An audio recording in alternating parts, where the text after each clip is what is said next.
All right, Erik Balkman, let's get this thing going. How many dynasty leagues are you going to be managing in 2025?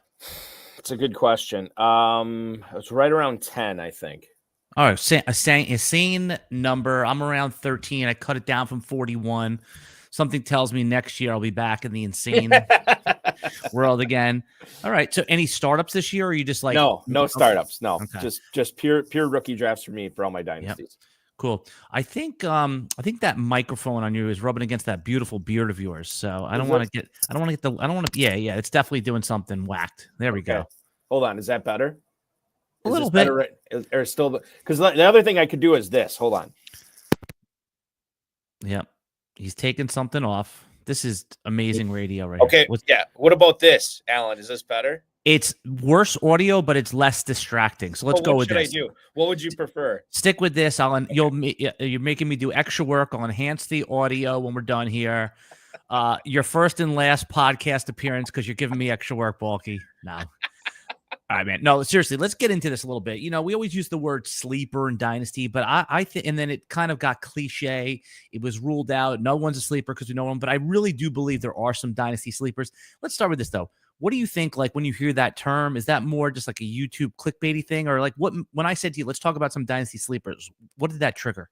Well, to me, a sleeper in dynasty is. You sound good, by the way. Now, oh, good. I'm glad to hear that. Yeah. To me, it's somebody that is not properly valued. In other words, there's something there that most dynasty owners do not pick up on. There's something there that he is going to have a really good season, or I shouldn't even say really good season. He's going to outperform expectations. So when you're talking about sleepers, you're talking about people that you can pluck off other people's rosters for 70 cents on the dollar, 65 cents on the dollar. To me, that's what a sleeper is. Sleeper, I think, like, and throw dynasty out of it for just a second here. It's one of those terms that has, I don't even know if it has meaning anymore in fantasy football. Like, it's just, we all have access to basically the same information. The term sleeper to me is something from the 90s when you were playing fantasy football and your buddy didn't know what was going on, but you could pluck these guys in the 12th round or 11th round of your drafts, and they're going to end up being like top 10 running back, stuff like that. You know, that to me, those are sleepers like that are were undervalued, that you could just pick up super late. Now I think the term is, kind of what the hive mind or what everybody else is saying about these guys, but you think there's something more, and they're a sleeper to you. And that's when you pounce and you make your deals for them. Look, here's the confirmation from the audience. Oh, good. Thank you, Jamie. Balky's audience sounds great. All right, that's all we care about. We don't, I always say audio is even more important than the video quality. And video quality important, but the minute if there's some distracting thing going on in a podcast audio wise, swipe away. So I want them to hear what you have to say, because I love the show you do with the FFPC. I was talking about ADP both in redraft and dynasty, and I think you really defined what a sleeper is here. We also, here's I don't know if this is a hot take, but I think that 90% of people that play fantasy football, they aren't on Twitter. They're not involved in that same like content creator bubble we are. So we think that like some person who has a Twitter following of 60,000 people says something and it influences people, but it's just influencing other content creators, which, you know what, maybe that means that other content creators are kind of hive minding. I love that you said that. And then it disseminates the information. So, I don't know. There's a bunch of guys that like I always try to get for 70 cents on the dollar. It seems like by the time I make those offers, everybody already realizes what I'm trying to do. So what do you think is the way around that, Balky? Well, Alan, the other thing that we have to deal with, I think you more than me, but when you make a dynasty offer for someone, I've had this happen to me. People are like, they won't trade with me because they're like, oh, he hosts all these shows and I think you know something. Yeah. And so then they think they're being taken, right? And so it's harder for us to make a trade. It's harder for us to pick up on these guys that are 70 cents on the dollar. Now, I will say, if you play in a dynasty league that's all industry people, man, the trades are just flying all over the place there because people want to get their guys. There's no, I don't think there's any league where it's all industry people where they think I'm at a disadvantage to these other 11 people. Like, you know what you're doing, and you're going to trust your instincts on that. So I think that's something that we have to deal with as well. I think that I don't, because I'm in, like I said, like about 10 leagues or whatever, I probably don't baby these teams as much as I should. I should be sending out trade offers. There was one year, was it last year or 2 years ago? I said I was going to go through all my teams and all my running backs that were turning 27 that year. I was going to try to unload them and see what I could get for them. And it just became exhausting, because I don't know how this is for you, but 90+% of my trades that are either offered to me or I offer to others, they're never consummated. So then it became like, is the juice worth the squeeze? And I said, no. Now I'll still go out and search for deals here and there, but to me, it's getting, and this isn't true of the FFPC with our dynasty leagues, but in my private leagues, it's gotten tougher for me to make deals. Yeah, no, everything, I'm rubber stamping everything here. Also, like, I have good intentions. When I had the 40+ leagues, I'd be like, all right, I'm going to the bathroom. I'm going to be there for a few minutes, right? I'm going to sit down in the bathroom for a few minutes. I'm going to go through my leagues, right? I go through one. It's exhausting to figure out how to trade, who to trade with. And by like the second league, I'm like, let's do this later. Right. Right. You sit on the couch. True. I'm going to 2-minute break in the middle of my day. I'm going to sit on the couch, go through my leagues. And then, like, there's certain, like, as your teams progress through the fantasy football season, Erik, is like, then you're like, okay, I need a wide receiver here. I'm actually going to really go hard to the paint and try to figure out how to get Mike Evans on my team, how to get a distressed Chris Olave on my team. And even that takes 2-3 days.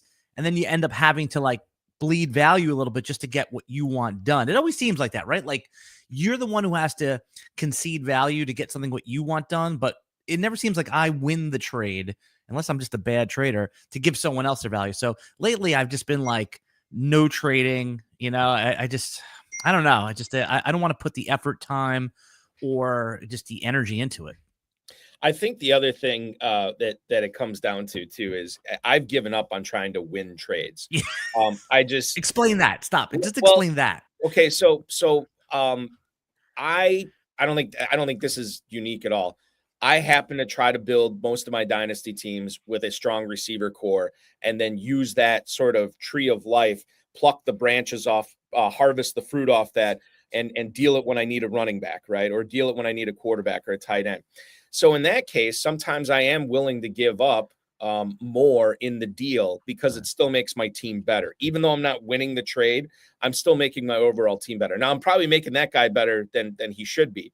But at the same time, I don't, winning is still cool. Like, winning the trade is still cool, but my focus is on, okay, does this make my team in a better position to compete for a championship this year than it was before? And that's how I think I have to focus it on with trades now.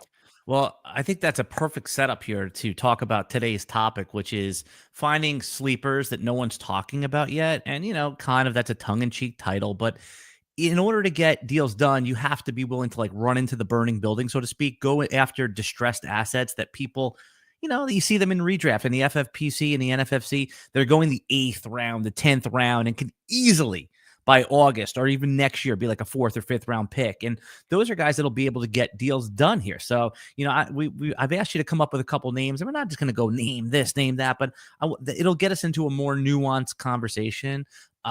So when I said that, when I gave you that homework assignment, and I said, find me a dynasty sleeper here that we might be able to, finally win some of these trades, overpay now, but it looks like a real value tomorrow. What was the first name that popped into your head?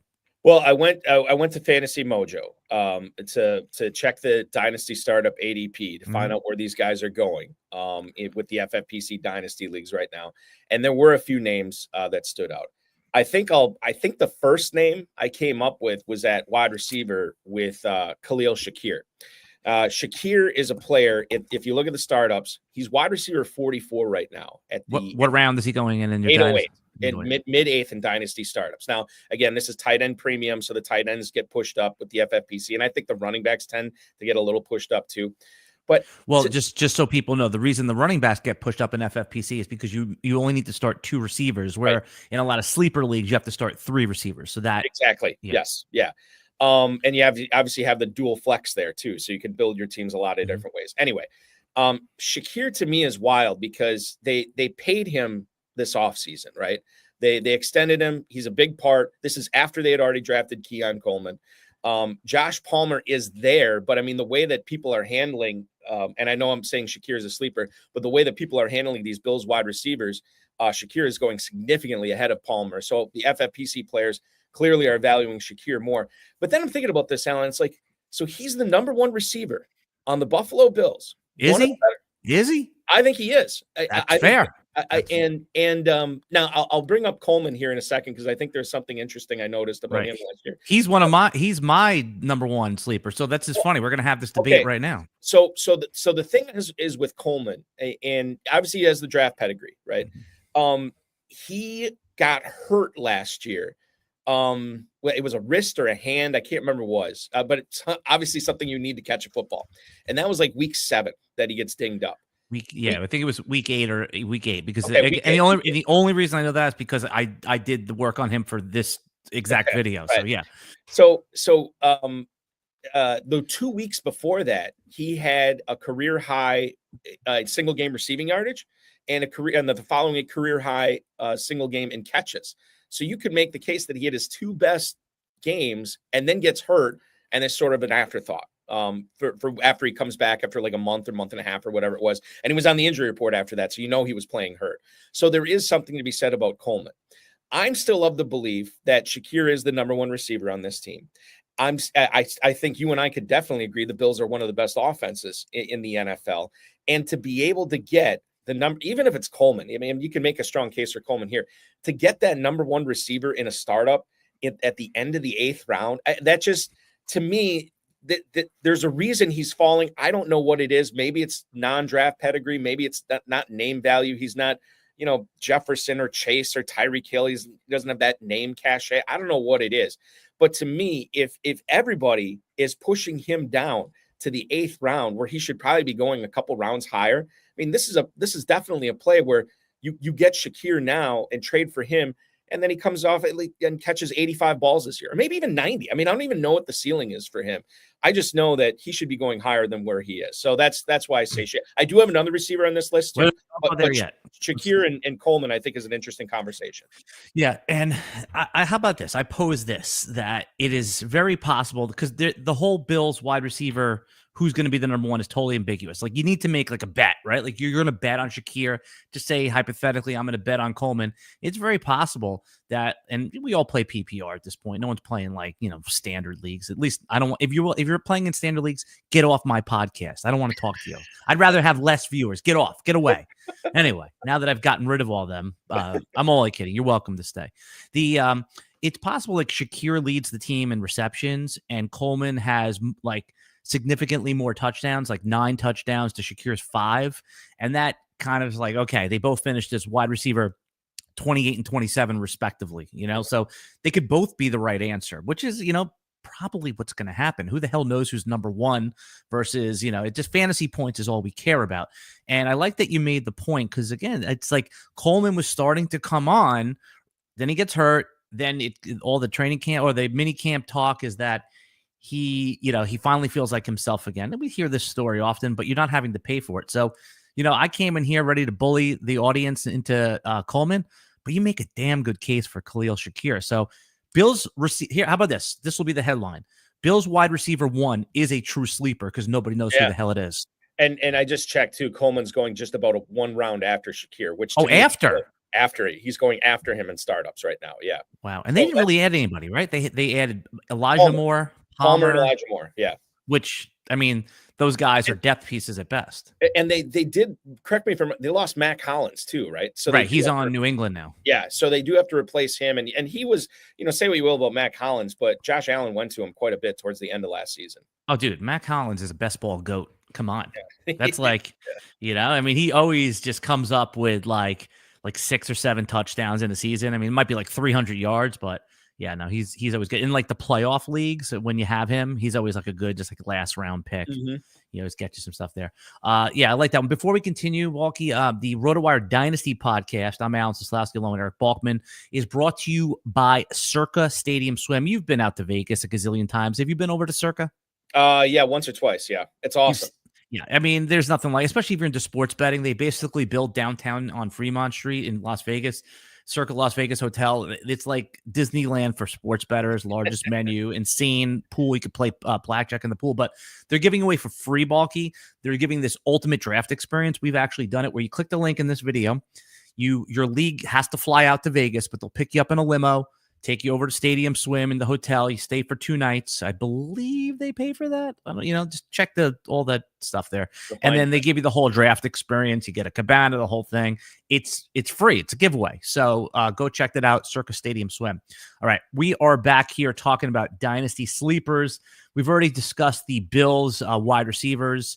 Not that anyone doesn't know about them, but it's like there's none of these guys are going in the first 5 rounds of Superflex drafts. So we have to, that one is one to pay attention to. All right. Give me another sleeper for Dynasty that we can maybe target in some of our trades. Well, I'll do one that hits home with FFPC players, and that's Theo Johnson. Now in the tight end for the New York Giants. Tight end from the Giants. So he is tight end 30 right now in Dynasty startups with the FFPC. I bring this up because it's tight end premium. I bring it up because Theo Johnson had like a 9.99 or 10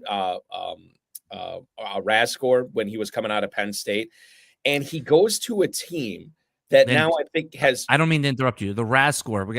We're trying to get better at this stuff. That's the relative athletic score. So that measures on a 1 through 10, like how athletic a guy is, more or less. Exactly. Yeah. Okay. I just want to make sure we got it. Yeah. It incorporates all these things at the combine, the 40, the short shuttle, the broad jump, everything like that, vertical jump. And it then incorporates your height and weight and gives you a score. Basically anything above 9 is elite. There have been a handful of guys that have gotten perfect 10s before. We saw a couple of perfect 10s this past year. In fact, I think Zach Kuntz, am I remembering him right? Small school tight end. I think he got drafted by the Jets in 2024. I think he had a perfect 10. And look how his career turned out. Yeah. It's not a perfect metric. Not a perfect metric. What was Theo Johnson's RAS score? It was a 9.9 something. It was elite. Okay. It was the super elite. And then he goes to a team that obviously struggled with quarterback play last year, and now has Russell Wilson, Jameis Winston, and Jackson Dart, which is fine. I mean, it's going to be much better there. I think the thing to keep in mind about Theo Johnson is, I don't know how you feel about Darius Slayton and Wan'Dale Robinson, all these guys, and Jalen Hyatt. They don't have like a true number 2 option there. And to get fantasy goodness, to achieve true fantasy greatness and fantasy production, I think you have to be, and I think Scott Barrett talks about this a lot. And if I'm wrong on that, I apologize. You have to be a top 2 target getter on your own team, right? To me, the second target getter is wide open on New York. Mm-hmm. And when you're talking about in a tight end premium league, to get Theo Johnson, an uber athletic guy that's going to have a really competent quarterback throwing to him this year that he didn't have last year, and you're paying nothing for him, and this is a guy that, who knows, could be a top 15 tight end this year. I don't know. All I know is, again, like Shakir, I think he's going way too late. And I think that's another guy that especially in FFPC leagues where you have those short benches and roster spots are precious, it's difficult to hold on to a guy like Johnson. But if you do have the ability to trade for him, that owner who has Theo Johnson, who might be in a roster crunch, I mean, you might literally get him for free. I like this call right here. I didn't even think about Theo Johnson. I think this is a really good call because he could be getting dropped in some of our 25. Yes. Yeah. So, and everyone seems to like the Giants. I mean, someone's going to need to take the pressure off of Malik Neighbors. He can't catch 400 passes, and well, maybe he can, but Wan'Dale is like probably his biggest competition for actual receptions, right? Like we both said, Darius Slayton I like, but he's been more of a big play guy, 600 yards in a season, comes through in spots. But yeah, Theo Johnson, you're right. Like, he's a starting tight end. He got injured last year, right? That was why, because he was coming on. He was a popular pickup. I mean, in a league where you start 2 tight ends, I mean, this is like an obvious call, right? Mm-hmm. Because he's starting. But yeah, man, that is a really sneaky one. And do you think Theo Johnson could actually ascend, like when we're all said and done, as like a top 12 fantasy tight end? I think there's a non-zero chance to anything. I think top 12 is pretty aggressive, but I would be surprised if he was top 12, but I wouldn't be shocked if that makes sense. Well, you know what? You're right. I should rephrase that because any tight end that scores 9 to 11 touchdowns is going to be in the top 12, right? even if they don't have the yardage. It's just like that's how low the bar is for after the pass catching machines right there. Yeah, that's a good call, man. That's a good clippable moment too, because you really took the assignment to heart here, Balky. There is no one talking about Theo Johnson. No. Yeah, and I like it. Yeah, I put Tuten as a sleeper, and everybody knows who he is. He was the 4th round running back drafted by the Jacksonville Jaguars. But you could double check me on FFPC, but I think his ADP is falling a little bit since that one story came out, how he fumbled on one single carry. This Jaguars regime did not draft Travis Etienne, and part of the pitch that the Jaguars made to management when they were trying to get their positions, both head coach and James Gladstone, the GM, was, hey, there's this guy we're going to take early in the late in the 3rd, early in the 4th round. And this could be like this year's Bucky Irving, right? Like we always say, who's this year's Cooper Kupp? We kind of goof on ourselves for saying this year is fill in the blank. But there's a lot of parallels between last year's Tampa Bay team and this year's Jacksonville Jaguars team. Most notably, Liam Cohen's the head coach, was the OC in Tampa. Has a distressed number 1 overall quarterback in Baker Mayfield, rehabilitates him. Now we have a distressed quarterback with Trevor Lawrence. And, they fill in the blanks here with an elite. They have 2 potentially elite wide receivers, BTJ and Travis Hunter. Mm-hmm. And then, the obvious comparison 1-to-1 is last year's Rashad White is Travis Etienne and Bucky and Tuten, man. Have you been drafting, even in your redraft stuff, have you been going after Tuten a little bit? I thought that he came out hot with ADP, and that's cooled off certainly as the last couple months have gone on. Yeah, I think that's pretty accurate. In Dynasty startups, he was going, after Jacksonville drafted him, he was going as high as that 6-7 turn. Then after Cohen came out and talked about the fumble, he did plunge all the way to the early 9th round.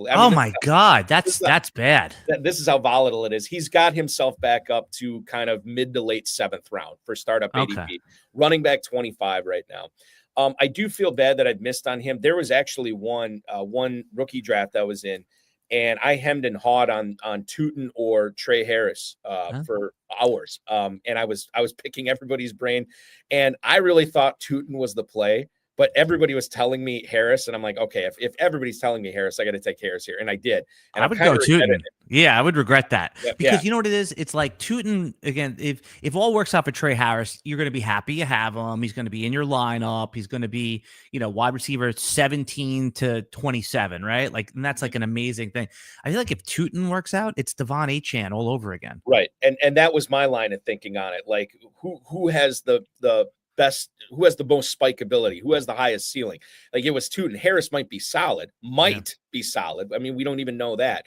But yeah, Tuten's, I think I was talking with Joe Dolan on my Insider Access show last night from Fantasy Points. I saw the podcast, by the way. Oh, good job. Very good job. I appreciate that. Yeah. So he was saying that anytime you're talking about a 4th round rookie running back, you do have to exercise a little bit of caution here. He said next year, and we don't know if Etienne or Bigsby will be there next year, but he said next year, if Jacksonville wants to go after another running back, they'll just take him. They won't care that they invested 4th round capital into Tuten, even though I think the capital this year for running backs is a little skewed because of how deep the class was. And like a 4th rounder this year might have been like an early 3rd rounder last year. So I think we have to take that into account too. Tuten is interesting though this year, and the way that they deploy and use those Jaguars running backs, I would say that there's all these fantasy jigsaw puzzles that we have to put together. And I think that's a crucial one this year, given the new GM, the new head coach, and kind of the new looking backfield as well. Yeah, the problem is you talk to too many experts, so your brain gets scrambled. It does. It totally does. Yes, it does. I have weekly guests on this podcast too. So I've told this story a few times on this podcast, but last year, I had Thor on, and he was talking me up on Luke McCaffrey, and I pushed everyone out of the way, took him above ADP, and now it's like roster clogger drop, right? And again, he made such a good case, and I still believe in the case, and he had so many good takes, but I was in a rookie draft. You got to be careful. All this like noise that we hear is poisonous, including this podcast. This podcast is poisoning your mind right now. Yeah. And to that end, Alan, I will say, and this is the sick part about me, whoever I have on last, like and I'll have FFPC players on my Friday night show, like high stakes players, and we'll pick, like, if I'm on the clock, I do all these slow drafts, and if I'm on the clock, whoever I talk to last is probably making the decision for me. Like, that's the one that resonates the loudest because it was the freshest, it was the newest take I had, and I got to get better at that for sure. Well, I think that's like human. Like that's the last thing we hear. It's the recency bias. Like, whatever, even players, right? They could have a crappy 4 weeks and then have 2 good weeks. And all of a sudden it's like, that's who they are. And vice versa. They could have 2 great weeks, 4 crappy weeks, and that's who they are. So I think we're all susceptible to that. And maybe there's edge to be had there, right? Like if one of my favorite fantasy football strategies, Balky, is to like look at players that started slow and had like a good closing month. And, the market might be a little down on them. And, again, you can't like buy low on anybody, but you can like get you in the conversation to buy at a fair price. I mean, there's a lot of players with them. And that can work the other way too. Our mutual friend, Theo Greminger, has been talking, he's talked about this with you, about how he thought because of how Jahmyr Gibbs closed the regular season in fantasy, because Montgomery was hurt, where he just went Super Saiyan. People are going to remember that. And he said that he thinks Gibbs will go as the 101 in a few drafts, not a ton, but he thinks because of that, that's going to happen this year. Now, it may or may not have happened. I don't know, but it can work the other way too, because you got to remember the circumstances that could create that hot month at the end of the year. Sometimes they're manipulated, and sometimes they're true. Yeah, I'm out on the Lions this year. Not that I don't think they're going to be good, but I just don't think they're going to. I think they're going to disappoint overall. I mean, you have to pay up for him. I think that's an issue for me. The one guy I have been getting, and he just seems to fall in a lot of drafts, and I don't know how you feel about this, is David Montgomery. Yeah, he's been, and again, we have a new OC there with Morton, and we don't know how he's exactly going to be deployed. But with Montgomery, it's like that guy was hyper involved even when Gibbs was crushing it. And if Gibbs were to ever go down or miss time, I mean, Montgomery's like a smash, like top 10 running back. So when you're drafting David Montgomery, though, you're drafting a high floor guy. I mean, you're not like, hey, this is going to be the league winner. You're like, okay, he's my unless Gibbs goes down. That's the only way. Yeah. Yeah. Well, I'm underlining your point. Like your expectations are floor, and then if anything, you remember the Jamal Williams season on the Lions? Oh, yes. Yeah. I mean, that's league in touchdowns. Yeah, I mean that's the upside, right? That Montgomery has 14 touchdowns, or what did Jamal Williams have? 20 something? Yeah, it was at low 20s. Yeah. But just like the loss of Ben Johnson, the loss of Frank Ragnow, the center, there's just Amon-Ra St. Brown's like injury here. I don't know. I've been an Amon-Ra St. Brown reacher for many years. Took him as like high as like 2 and 3 in some drafts when he was going like 6. Once I hear like off-season surgery, I don't even think I would take him in the first round. I know he will still go there, but I'd have almost anyone that goes in the first 3 picks of round 2 over him at this point. Even McCaffrey, who has his own injury problems. But oh wow, yeah, I mean, just why McCaffrey's healthy now, Amon-Ra's not. Like we're drafting for 1 year in like an FFPC. Scott Pianowski. He always says it the best, but injuries are going to find you. I don't need to go draft them in the first round. Right. So, yeah. Your guys are going to get hurt throughout the season. You don't want to necessarily add people who are coming into the season hurt. Although I will say the latest draft I joined, my first 2 picks were St. Brown and McCaffrey. Oh, I mean, last year's and this year. I mean, again, St. Brown's, I'm sure it's going to be fine. It's just like, I just don't want to start my draft. Yeah. But did you draft him after the injury news came out?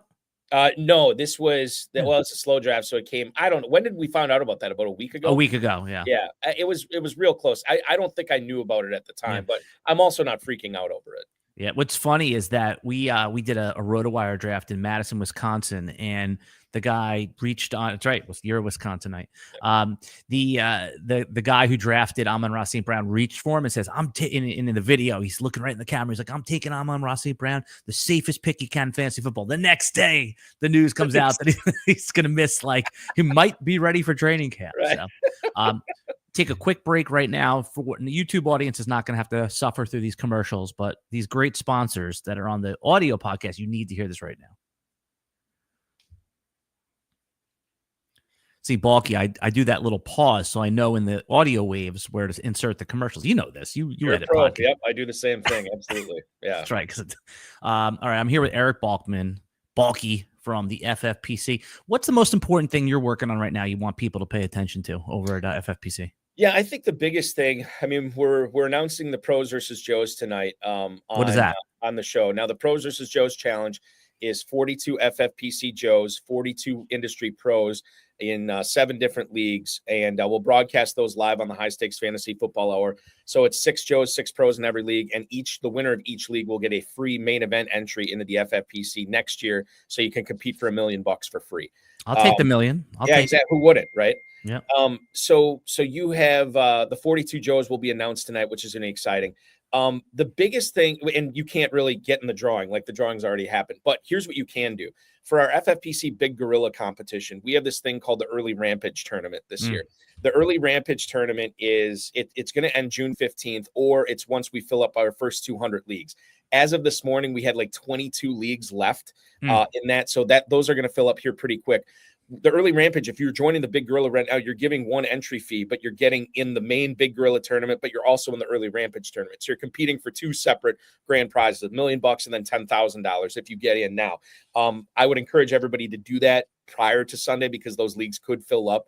But you just got to register by June 15th, draft by June 30th. And then you're eligible for that. So I think that's the biggest, most pronounced thing we have going on. But we got best ball tournaments, our main event. Dynasty startups are going on as well. 2,000 plus Dynasty leagues over the course of the last 15 years, Alan. And we've never had one fold with the FFPC. Yeah, that's not only a tagline, it's pretty interesting because I've had like 15 fold this year. So it's pretty good. It's an easy way to get out of leagues, right? Yeah. Well, a couple of them, I've had good teams, so I've been pissed, but it's just part of it. I've been in dynasty leagues that have folded where I was just had no hope. And then, so I guess life balances itself out.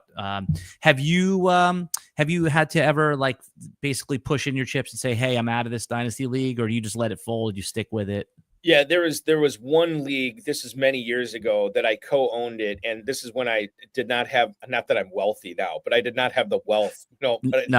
He's lying. Balky's a millionaire from doing podcasts and radio. He's the podcast millionaire.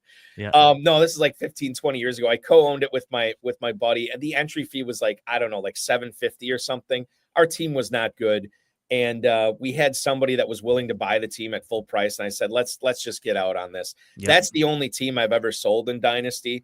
All my other ones, I either are involved in the startup, or most of the time I'm just picking up orphans and just crafting those teams. So that's usually how we go. Sold. I've paid someone to take my damn teams over. Like, if you're going to leave, I know there's a quote right way and wrong way to do it, but I've left leagues where I've, paid the year in advance, which any good dynasty league, you should probably be paying. Like, we're going into the 25 season, 26 should be paid right now. I understand if it's friends and, that sometimes you don't have to do that, but if I started, I commission one, and not only are you paid for the year, you're paid for the year after. So right now you're paid for 25, 26. And if you trade anything in 27, Balky, you have to. I don't care if you trade a 4th round pick, you have to pay full price for that. So basically that year is done. You walk away, no problem, but at least the person can come in and get a free year. I've seen like when multiple people walk away, these, I cannot believe it's the dispersal draft. Dispersal draft. That's cool. I've observed one because I've been in, like, I wasn't part of the dispersal, but dispersal draft is a good way to kind of mix up the league. Yeah. They don't do that at FFPC, right? We don't do an FFPC. I actually joined as an orphan in this league that I'm actually still in. Me and another team joined it, and we got to do a 2-team dispersal draft. So that was kind of cool. Like, so, the 107, the 108, the 207, the 208, Travis Kelce was available, and all these other players in there. So then it's like you're kind of weighing, you're just battling one person essentially. Like, okay, what's he going to do here? What's he going to, because you're building the same team, right? And then you can kind of play, well, he already took his elite tight end, I can wait and maybe grab this other, So it was fun. I liked it. It was enjoyable. It doesn't happen a whole lot, but it was fun. He's not on my list, but you think J.K. Dobbins is entering sleeper status at this point? Yeah, I'd say so. The thing is, Dobbins is not a young man, and he does not play a young man's position. He's running back 63 right now in dynasty startups. I don't know about you, how you felt about RJ Harvey, but I was just always of the opinion that no matter if he's going to be great, good, average, not good, they were always going to bring somebody in Denver. Like just whatever you thought about him, you probably should be thinking that they're going to add somebody to the Estime, McLaughlin, Harvey backfield there. I didn't know who it was going to be, whether it was going to be J.K. Dobbins. It could have been Nick Chubb or somebody like that. Cam Akers, just Cam somebody. Akers. Yeah, exactly. So I think the thing in regards to Dobbins being a sleeper, he's not that attractive, but he's going to have a role. They wouldn't have signed him if he wouldn't have had a role. If Harvey is not, and I like him too, I like Harvey too, Alan, but if he does not live up to it, if he's not ready right away, guess who's going to be taking a big chunk of that backfield touches? It's Dobbins. And it's a pretty talented offense, and it's on the come up too, with Bo Nix under center. So yeah, I mean, I think Dobbins is an excellent stash piece as like a sixth running back on your team, just to see what happens. But you certainly don't have to pay draft capital or much trade capital to get him at this point. If you were on the clock at let's say in these rookie drafts at 303, and there's still players you like there. I don't know if it's, Shador Sanders or Jaden Blue. Like, okay, let's say you're on the clock and Jaden Blue, he's been a popular player that people seem to like in the Dallas backfield. Would you trade the rights to draft Blue at 302 to take Dobbins? Do you think that that's a gamble worth it? Or, I mean, because when Dobbins is on the field last year, what was he, like a top 12, top 8 running back at times? I mean, so what would you do there? Would you Blue or Dobbins? Well, when you get to the third round, and even maybe not late second, maybe it is the third that I put this cutoff in. I start mystery boxing it in Dynasty, in rookie drafts, right? So when you're talking about Jaden Blue versus J.K. Dobbins, I will take the unknown over Blue over what I kind of know with what Dobbins is. But that's a trade that can get done, though. Oh yeah, it totally should, because there are going to be people like, okay, I see what Dobbins did last year. It's not like he's 35 and broken. I mean, he still does have some good football left in him. But I think especially, and you probably get more people on the Dobbins side right now because rookie fever has subsided to a certain point. But this would never. I mean, everybody would be all over Jaden Blue in mid-May as opposed to mid-June right now. Now I think it's more balanced. Yeah, I think you and I would be able to make that trade. I would be, especially like, let's say I took Harvey in the first round at like 107 to 110, somewhere in that range where he goes. And then it comes up to, I had someone's third round pick or even like my late second. I know handcuffing is that's a whole debate whether you're pro or anti-handcuff. But yeah, if I had Harvey, I would want J.K. Dobbins, especially in dynasty leagues where the benches are a drop bigger. Who else did you add? Who else did you think of when I asked you to come up with some dynasty sleepers that nobody's talking about? So let's go to Trey Benson in Arizona. I think there's a few things working in his favor right now, or in your favor, in order to acquire this guy.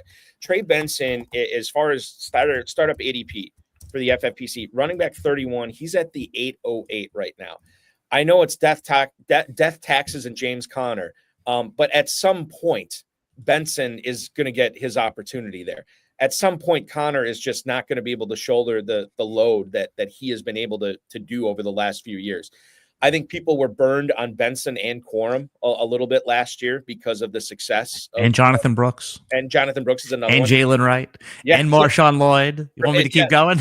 Yeah, there's a ton of them. So I think that's stinging in fantasy owners' minds right now that they're letting this guy slip to running back 31. I think the other thing that works in Benson's favor, or another thing, is that the schedule is pretty good. And I think Arizona is going to have a nice bounce back year this year. And I think Benson's going to be the beneficiary of it. All these running backs that got drafted this year. And then I think it's almost inarguable that this year's class is significantly better than last year's class. Well, Benson's part of like the lepers that nobody wants from 2024, right? Everybody wants these 2025 guys. So that's working in your favor to try to get him as well. I just think he's more than an injury away type guy. Arizona would be smart to try to keep Conner healthy, and they'd be smart to give Benson more work this year. And if Conner were to miss any time, all of a sudden Benson, similar to what we said about Montgomery, all of a sudden this guy is like a top 15 running back or a top 12 running back even on that offense. So I think that's another guy. If you're looking to get a player that is probably going to have a lot more value going into the 2026 season than the 2025, I think Benson's right on that list. I'm impressed with you, Balky. I already knew you were a smart guy, but this is a good take right here. I mean, nobody wants these guys. We just, kind of jokingly laid them all out. Like they all failed for what everyone they were all taken in 201 to 210. I mean, Benson, Corum, Wright, Lloyd. I mean, who did I miss in there? There's more, right? I mean, Jonathan Brooks. Brooks, yeah, extend this to the 110 from last year's rookie. I mean, Bucky Irving and Tyrone Tracy in the 4th round. That's who succeeded last year. Mm-hmm. So very interesting. I mean, Jamie Parag in the YouTube chat also, and this is a point I was going to bring up too. Arizona did nothing in the draft this year. They did nothing in free agency to bolster that room. Amari DeMarcado, Michael Carter, DJ Dallas. I mean, Bam Knight, I think, is in that backfield as well. There's just no threats behind him either. I remember that name, Bam Knight. He was a Bam Jet. Knight. Yeah. Wow, good one. The Pittsburgh Steelers wide receiver 2. Now, not that this is we have DK Metcalf there, Aaron Rodgers, who, fine. He's not elite Aaron Rodgers anymore, but he's certainly a top 20 fantasy quarterback, maybe. I don't know, somewhere around there. He's going to throw the deep ball. DK Metcalf can't catch everything. So I've been trying to think, like, who is the sleeper that we want? Is it Roman Wilson or is it Calvin Austin? I've ping-ponged back and forth, and I think there's a case to be made for both. I'll tell you who I'm drafting now. I've made up my mind, but have you thought about the Pittsburgh wide receiver 2 position at all? I have a little bit, but my concern is Arthur Smith being the OC there. And but didn't was Mooney there when he was no, right? Was that before? Arthur Smith was his first year in Pittsburgh was last year, and that's when Mooney had his big. So Mooney was not good on Atlanta. Okay, I don't remember. I don't remember him. I don't remember either. Yeah, very successous.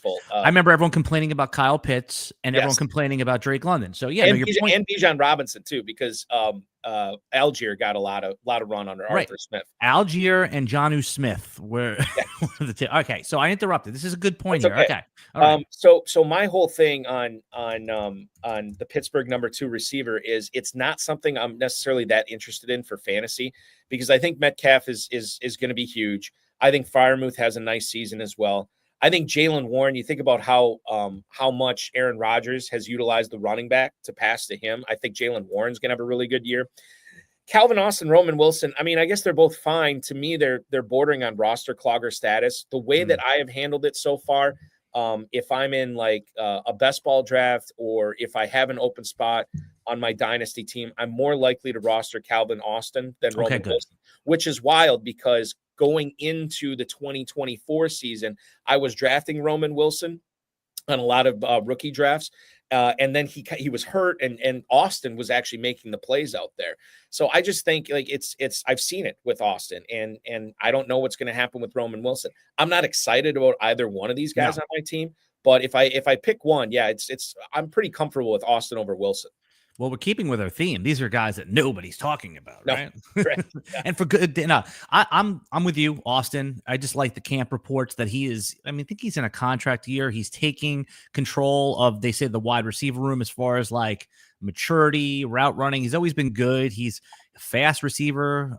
We've seen it with him. Roman Wilson, I guess the case was that he never got going after his injury last year. High pedigree drafted player, right? Wasn't he drafted in the 2nd round, or was it early third? Second or third, yeah. Yeah, he was a day 2 pick. Right, for sure. So, I could, and by the way, it could be both, right? And they could both be 700-yard receivers with 4 touchdowns, which doesn't really help us because we all know in lineup setting leagues that those best weeks are going to be on your bench, because the minute you push them in, that's when they have the 4 for 27 game. It's just.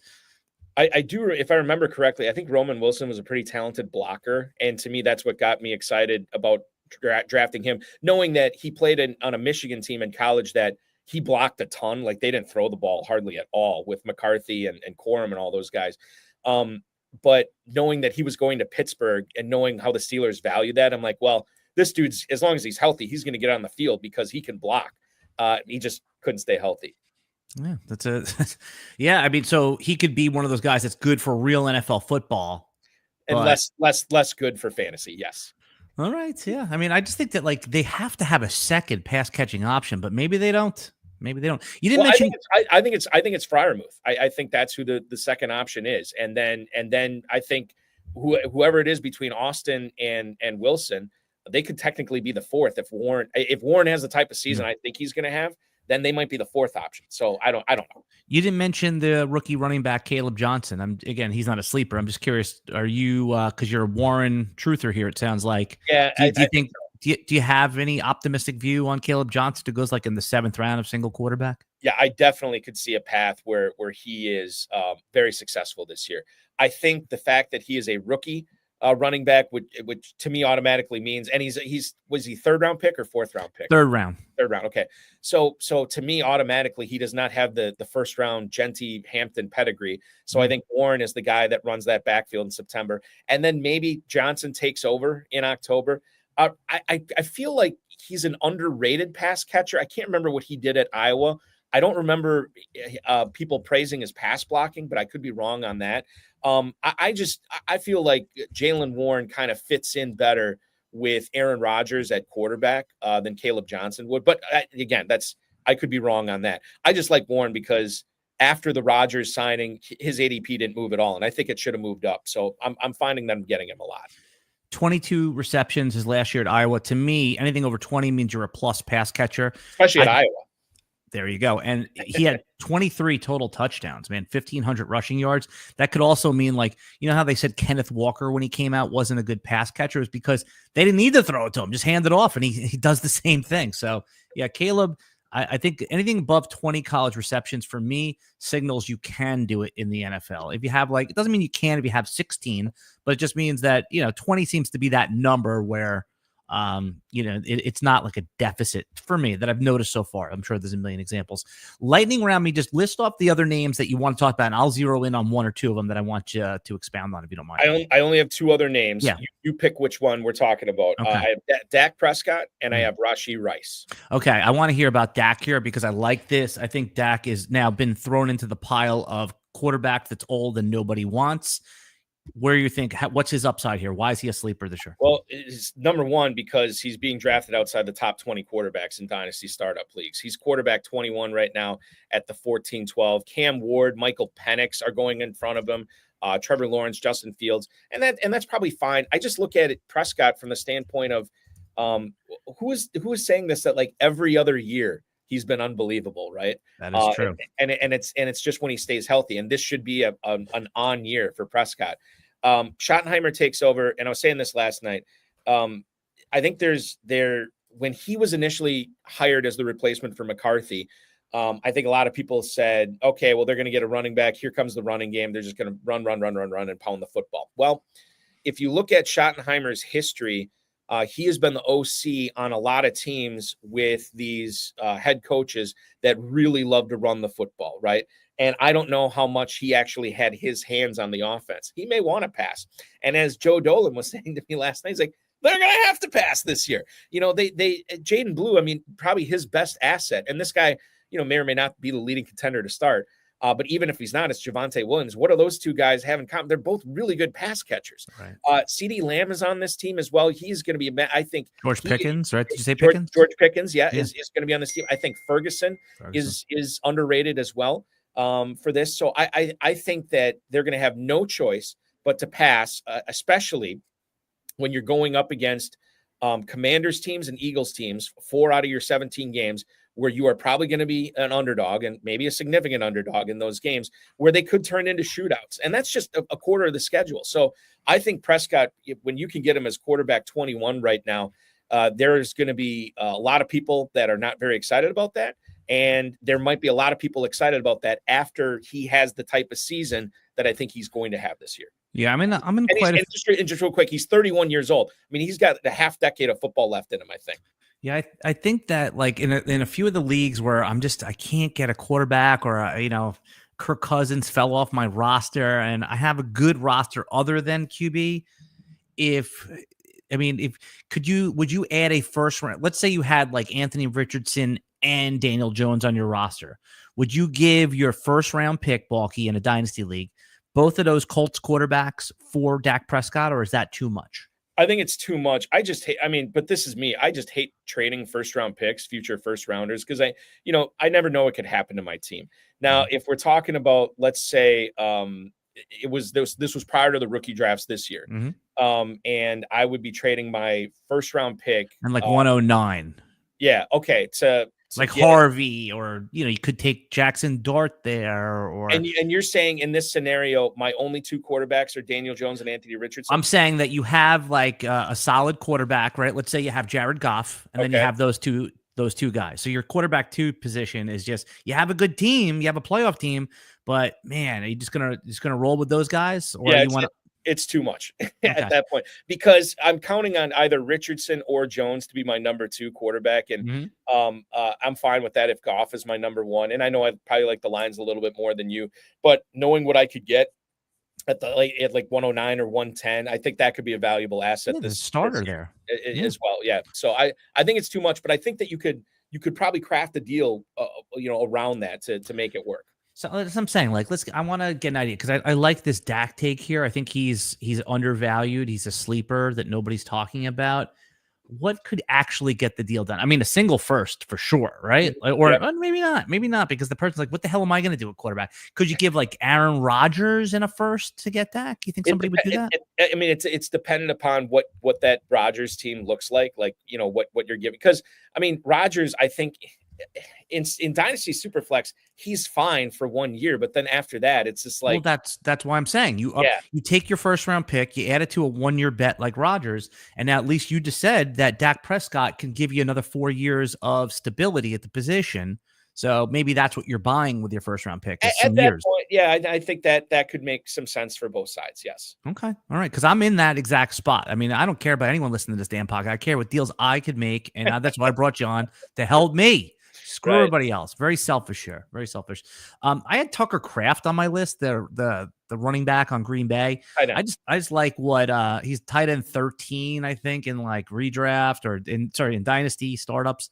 But he finished his tight end 10 last year. I just like how Jordan Love is talking about him, saying he's going to be a crucial piece of the offense. No need to expound there. Just, it's anybody's guess who's going to pop in Green Bay. They drafted Matthew Golden. Obviously, Jaden Reed was a little like, who's the number 1 receiver here? So they spread it around traditionally. I like Kraft in any premium format for sure. And I'm not sure like anyone holding on to him is going to just like give him away as like as a throw in. But man, if anyone inside, like if you, Evan Ingram is probably ranked over him in most rankings. Would you add something, or he's maybe just like right around there? Would you add something like if you're on the clock and doing a rookie draft and you're at the 211 and you're just like, hey, would you add that to one of these vet tight ends to get Kraft, or do you think that just like the rest of Green Bay, maybe that's just, it's a crapshoot? Yeah, that's the latter is how I feel about it. I just, especially like you had okay, so there's a couple of things working against Kraft and I think he's fine. He's tight end 8 in Dynasty startups right now. Yeah, maybe it was 13 in an underdog is where I saw. Very well could have been. Yeah. So now Kraft is on a team that we had kind of like last year. It was a gobbledygook, whatever mess at trying to figure out who the right receiver was to play, the right pass catcher to play on a week-to-week basis. And then what do? They had a first-round receiver and a third-round receiver. I know Watson's probably going to miss the majority, if not all of the season, so I think that clears it up a little bit.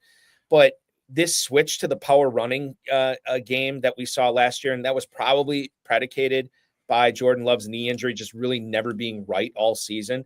But when you're talking about such a run-heavy offense and you have all these different guys in there, I mean, if it's best ball, like Dynasty best ball, I think that's fine. I'm not going out of my way to acquire him because he could finish. I heard somebody saying this the other day. He could be a top 5 tight end this year in fantasy. He could also finish outside the top 15. It's too volatile for me. Yeah, and I think a lot of dynasty managers are going to think that way, just like how you are. And if you're in like tight end hell where you just don't have one, like your start, like look, Balky's willing to deal him. If you have Tucker Kraft, Hunter Henry, Zach Ertz on your roster, like you have guys you could start this year, you're willing to deal Kraft if I give you a number that if I slide the card over to the table. So yeah, again, I think that there's real upside here with Kraft, and I think most dynasty players, smart ones like Balky, are going to think that way. So he is gettable. That is what makes a sleeper nobody's talking about. But again, like you said, tight end 8 is hardly a sleeper. Again, I'm surprised he's going that high. That's just a youth thing, So it's youth, and it's the uncertainty with the receivers, right? Right. And I think the other thing with Kraft going at 8. it's after the elite guys. So like people are like, well, I waited, I didn't pay up for the elite guys. Now I can pay for a guy who's coming into the third year. And by the way, he's had some really good games. Like he's had really good performances for the Packers. He can get it done. I just question the consistency. You know what? I total agreement here. Let's see right here. I'm looking on some of the consensus ranking. You're right. Kraft is at 8. But you're right. From 8 to 18, it's kind of like, you know, it's any of those guys could an extra touchdown or two, and it just vaults them up the rankings there. Yeah, no, it's very interesting. Tight ends a haves and have-nots position every year, specifically this year with Bowers and McBride at the top there with the PPR. And then, you know, there's guys that we like, the youth, you know, with Laporta, Warren, and Loveland. Then, of course, Kittle, who produces every year. It's just, yeah, always undervalued. Hawkinson. So very interesting group there. All right, Balky, you did it, baby. You delivered. The audience loved you. I could tell that. You follow him at Erik Balkman. It's Erik with a C. We have an Erik with a K. So that's why I want to make sure everybody there. I'll put the links in the video description below. One last thing. Trading, right? We talked about before, I've gotten no trades done. It just seems like I'm not even willing to give anyone counters anymore. So give the audience a little bit of like psychological temperament stuff, because you're a sweet guy, man. I think that you're the type of guy I can get deals done with, but I feel like I'm becoming crotchety. So a couple trade tips on how to make offers. This is always the helpful stuff that people like. So here's the way I handle it. I used to, back in the day when I was just bloodthirsty and I wanted everything, right? I wanted to win every trade. I wanted to dominate every trade. My first offer was never something that I thought the other person would agree to. It's something that like, hey, if they take this, great, I totally win. I'm going to be the man in this trade. But what I found out over the years, that just turns off a lot of people. And quite frankly, it's turned me off, right? When somebody offers something that is so ridiculous that you can't even really, like, even your counter would be something that you wouldn't want to do, right? So I think now, anytime I'm the one offering the trade, it's always something that I think is realistic for the other person to accept. And then when people offer trades to me, once in a while, I had one the other day where I ended up getting, was it Joe Burrow? I think it was Joe Burrow I got. And I don't want to, it was a convoluted deal, but that was one where the guy said, hey, would you do this? And I'm like, yeah. And I didn't even have to counter. I thought that was a fair trade, so I'll do it then. But I think when you offer a trade to me, it should be somewhat in the ballpark of like, hey, this isn't really going to work for me, but this counter would work for me. So you're starting closer rather than further apart. And I think as we've seen in the NFL with signings, like if both sides are super far apart, it's going to take forever to get the deal done. But if you start off kind of in the middle, more trades get done. And I think more people are happier when they're getting more trades done, because there's a sense of accomplishment, number one, that you got a deal done. And there's also a sense that like, hey, now my team's better than it was 2 minutes ago before I didn't have this. So I think that's important is just kind of compromising right away, meeting in the middle right away. And it just makes Dynasty more fun. Yeah. I have a guy that I do deals with, but he always wants yesterday's prices. Yeah. You know, like, you know, he wouldn't want Dobbins, but now he does because he has Harvey, right? Like, it's always, yeah, dude, today is a different day. I just want to also remind everyone, RotoWire is going to be giving you 15% off of any RotoWire subscription, all our tools, all the great fantasy football prowess rankings, stuff like that you have it behind the paywall. Just use code YouTube15. That's YouTube15 at checkout. There's also a link in this video, in this podcast. 15% off. It's time to start buying some fantasy football subscriptions. And then goes without saying, if you enjoy podcasts like this, you enjoy Erik Balkman on this podcast, consider hitting the like button, subscribe to the channel if you haven't, and we'll be back next time with another Dynasty Fantasy Football